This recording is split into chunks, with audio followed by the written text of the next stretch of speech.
Welcome to the Refusion Podcast, where we transform patient care. Okay, picture this.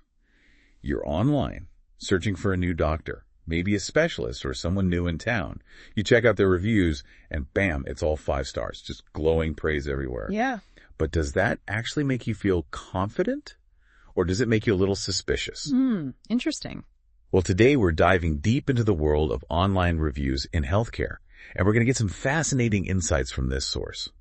Mastering negative Google reviews for healthcare practices. You might be surprised to learn that a few negative reviews can actually be a good thing. That's right. It might seem counterintuitive, but negative reviews, when they're handled well, can actually build authenticity and transparency. Think about it. If every single review is just glowing, super positive, it can start to make potential patients a little suspicious. They wonder if the reviews are actually genuine, or if maybe something's being hidden.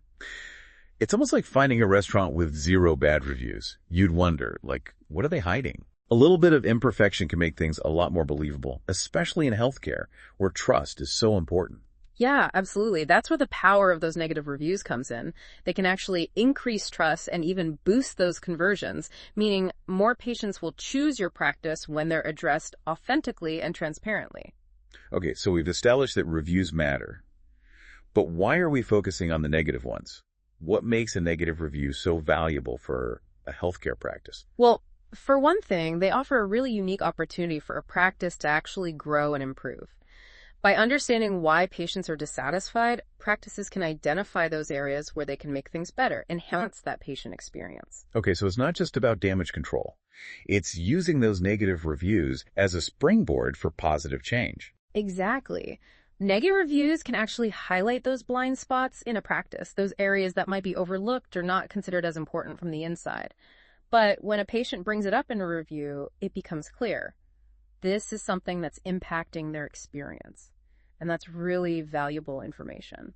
So negative reviews can actually be seen as constructive feedback, a way for practices to truly understand their patients' needs and then make those targeted improvements. Absolutely. And by addressing those negative reviews publicly, they show a commitment to transparency and patient satisfaction. It's like saying, hey, we hear you, we're listening, and we're taking steps to do better. That's a great way to put it. That kind of proactive approach can go a long way in building trust and loyalty among those potential patients. So let's get into some specifics. What are some of the most common reasons that patients leave negative reviews for healthcare practices? Well, one of the most frequent complaints is feeling rushed or unheard during appointments. Patients really want to feel like their concerns are being taken seriously and that they have enough time with their provider to discuss their health issues. I can see how that would lead to a negative review. Feeling like you're just another number on the schedule, that's got to be incredibly frustrating. Oh, absolutely. And another common one is billing frustrations. It could be unexpected charges, maybe difficulty understanding the bill, issues with insurance coverage, things like that. Yeah, those surprise medical bills are never fun. Yeah. It's definitely an area where transparency and clear communication are absolutely crucial. You're absolutely right. And then there's the wait times, both in the waiting room and once you're actually in the exam room. I think we've all been there, right? That anxious feeling you're just sitting in a doctor's office wondering if you'll ever actually get seen. Yeah, it's not just about the time spent waiting either. It's also about managing those expectations and keeping the patients informed. If there's a delay, letting them know, apologizing for the inconvenience can make a world of difference. It's all about respecting their time and showing that you value them as patients. Precisely. And, sometimes those complaints go beyond just the clinical experience itself. We see negative reviews about, things like negative interactions with the front desk staff or difficulty parking or even just the office environment itself. So it's really like a holistic view of the patient experience. Every single touch point matters. That's a great way to put it. From the moment the patient steps in the door to the moment they leave, every interaction contributes to their overall impression of the practice. So what would you say is the key takeaway here for healthcare providers? Be proactive. It's not enough to just react to those negative reviews after they happen. By understanding the common reasons for them, practices can actually start to identify those potential areas for improvement. That's how you prevent those negative experiences from happening in the first place. So it's really not about reacting to the negativity. It's about being proactive and creating that positive patient experience from start to finish. Exactly. By focusing on patient-centered care, having really clear communication, and just using efficient processes, practices can minimize the likelihood of those negative reviews popping up. It's about fostering a positive online reputation from the get-go. Okay, that's a great foundation to start from. Now, what about when those negative reviews inevitably do pop up? Should practices actually respond to them? And if so, how do they do it effectively while still staying IPA compliant? They absolutely should respond. It shows that they're committed to patient satisfaction, and it also shows potential patients that they're listening and taking that feedback seriously. But I imagine it can be a little tricky trying to navigate that response, especially when you have to be so mindful of HIPAA regulations. Oh, absolutely. It's a delicate balance, and that's where the HEART method comes in. It's a really helpful framework for crafting responses that are both compassionate and, crucially, HIPAA compliant. Okay, I'm intrigued. Tell me more about this HEART method. What does it stand for? HEART stands for hear, empathize, acknowledge, respond, and thank.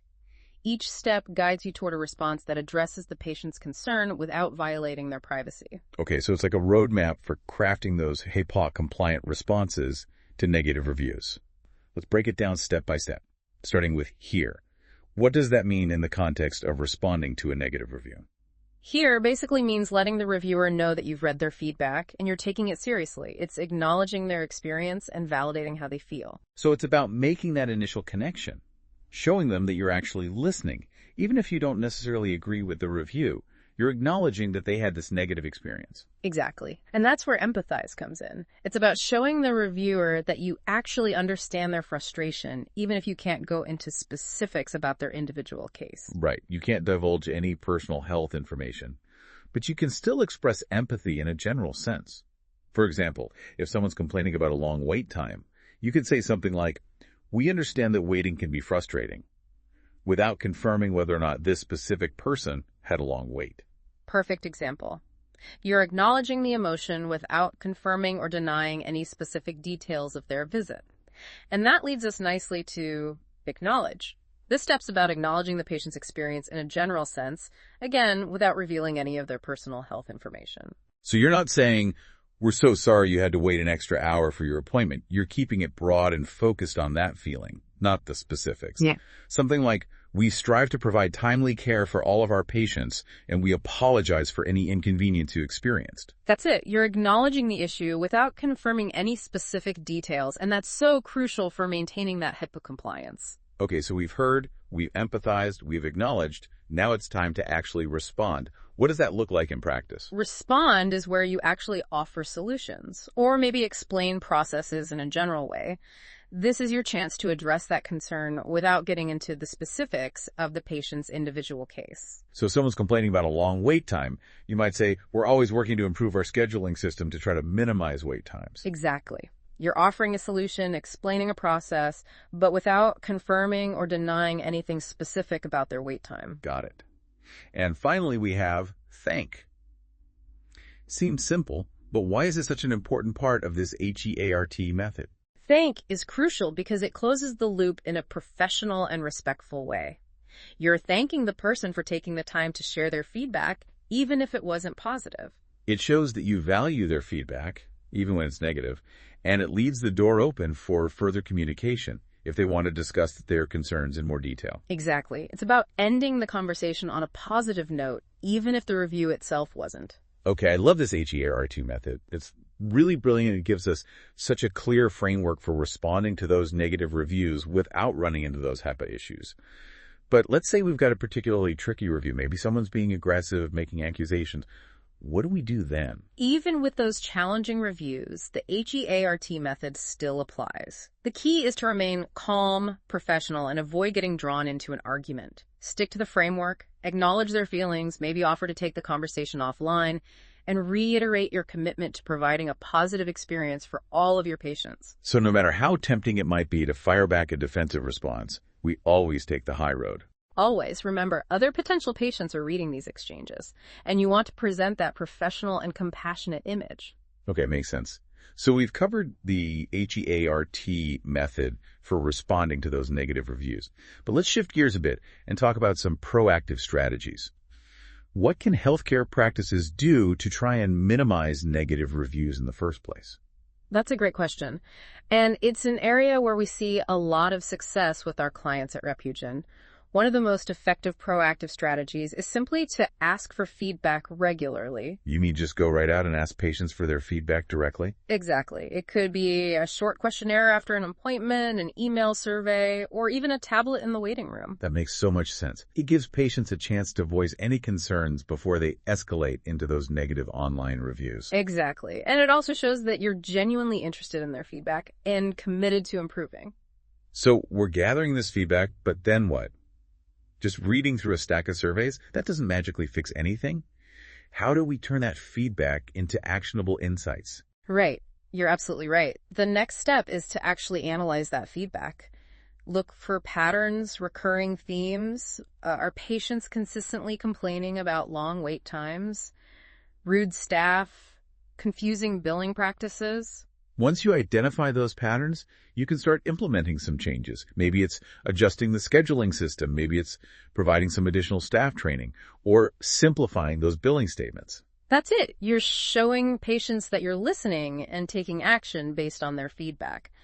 That kind of responsiveness goes a long way in building that trust and loyalty. So it's like you're turning those potential negative experiences into opportunities for positive change. Exactly. And alongside addressing those negative reviews, let's not forget about encouraging those positive reviews. Happy patients are often more than willing to share their good experiences, but they might need a little nudge. We have to be careful though, right? We don't want to pressure them or violate any guidelines. Absolutely. It's about making it easy and convenient for them to share their positive feedback. So how do we do that? Simple things like having a clearly visible link to your Google reviews page on your website, or sending a follow-up email after an appointment with a polite request to leave a review. Those little things can make a big difference. Okay, I like that. Subtle but effective. But let's be real. Even with all of these proactive strategies, some negative reviews are bound to slip through. How can we stay on top of all of this, make sure that nothing's falling through the cracks? That's where technology can be a huge asset. There are some incredible tools out there that can help us monitor our online reputation and respond quickly and efficiently. Ooh, like what? Give us the inside scoop. Well, first things first, make sure you have review notifications enabled for all of your major platforms. That way you'll be alerted instantly whenever a new review is posted. Okay, yeah, that makes sense. No more manually checking a dozen different sites every day. Exactly. But even with the notifications, it's a good idea to dedicate some time each week to doing a more comprehensive check-in. Go through all the reviews, the good, the bad, the ugly, and make sure everything has been addressed. So like a weekly review audit? Make sure nothing's slipping through the cracks. You're staying on top of that online reputation. Precisely. And while you're doing that, take the time to really analyze the feedback. Don't just focus on the star rating. Dive into those comments. Look for those patterns, those insights. So it's not just about responding to those individual reviews, but also using them to identify those trends and areas for improvement within the practice. You got it. And that brings us back to the power of automation. There are tools out there that can aggregate all of your reviews into a single dashboard.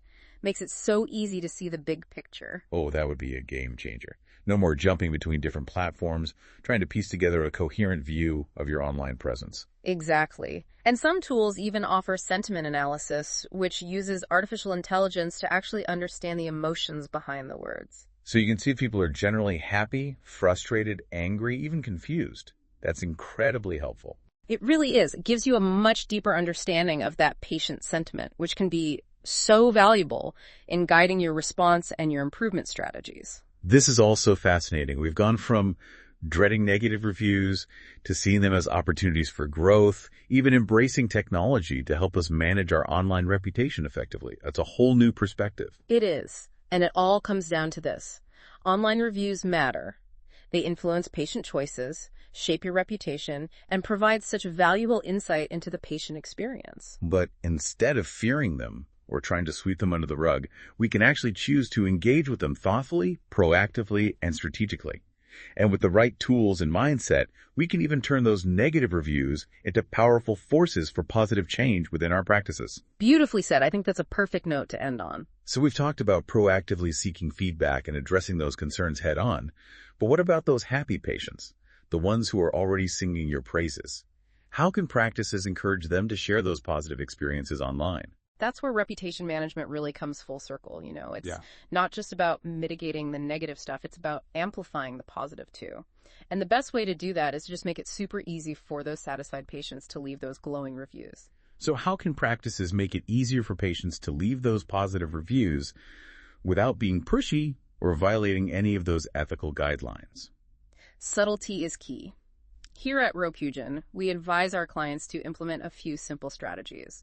For instance, you could include a really prominent link to your review profiles right on your website, maybe in the footer or on your contact page. You could also just add a little call to action in your email signatures, just politely encouraging patients to share their feedback. Those are great ideas. It's about making it convenient for patients to express their satisfaction without feeling pressured. Exactly. And you can even incorporate review requests into your post-appointment workflow. Maybe send a follow-up email thanking the patient for their visit and providing a direct link to leave a review on, their preferred platform. That makes a lot of sense. It's all about seizing those moments when patients are already feeling really good about their experience. Precisely. And don't underestimate the power of those in-person prompts. If a patient expresses satisfaction during their visit, you can gently suggest that they share their experience online. Other patients would really benefit from hearing their perspective. Okay, so we have covered a lot of ground today, from understanding the value of those negative reviews, to crafting HIPAA-compliant responses, to implementing proactive reputation management strategies. It's clear. Online reviews are a pretty powerful force in healthcare. Absolutely. And as more and more patients turn to online reviews to make those informed decisions about their healthcare, it's more important than ever for practices to take control of their online presence. And it's not about trying to control the narrative or censor any negative feedback.